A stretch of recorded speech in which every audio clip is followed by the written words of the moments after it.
Praise the lord. దేవుని నామాన్ని మహిమ కలుగును గాక. మరొకసారి కలిసిన భాగ్యాన్ని దేవాదేవుడు మనకు అందించినందుకు దేవుడికే వందనాలు చెల్లిస్తూ వాక్య భాగానికి వెళ్దాం. ఈ దిన ముందు మనం సామెతల గ్రంథం 11వ అధ్యాయం 1వ వచనం చదవబోతున్నాం.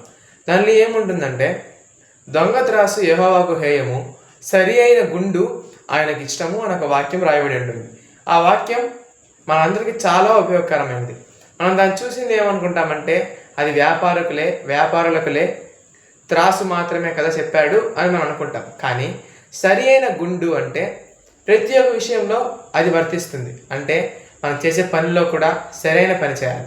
ఇప్పుడు ఒకవేళ మేస్త్రి పని అనుకోండి, పని ఫాస్ట్గా కంప్లీట్ చేయాలని ఏం చేస్తారంటే, అంటే టైం భిన్న అయిపోవాలి, డబ్బులు మాత్రం వచ్చారని ఏం చేస్తారు, మెల్లిగా పని చేస్తుంటారు కొంతమంది. బైబిల్ గ్రంథం ఏం చెప్తుందంటే, శక్తి లోపం లేకుండా మన పని మనం చేయాలంట. వాళ్ళు ఇచ్చిన డబ్బులకి మనం న్యాయం చేయాలి.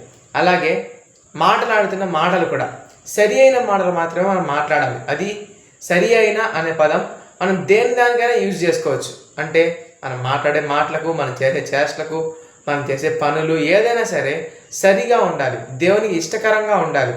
ఎలాగైతే దావీదు భక్తుడు ఉన్నాడో, ఎలాగైతే సొలొమోను భక్తుడు ఉన్నాడో, ఆఖరిలో సొలొమోను భక్తుడు తప్పిపోయాడు, కానీ దావీదు భక్తుడు ఎలాగైతే పరలోక రాజ్యాన్ని చేరేంత వరకు కూడా దేవునికి ఇష్టకరంగా సరి అయిన గుండు కలిగి ఉన్నాడో, సరి అయిన మనస్సు కలిగి ఉన్నాడో, ఈ గుండుని మనస్సు అని కూడా అనుకోవచ్చు. సరి అయిన మనస్సు మనం కలిగి ఉన్నట్లయితే దేవుడు ఖచ్చితంగా మనం దీవిస్తాడు.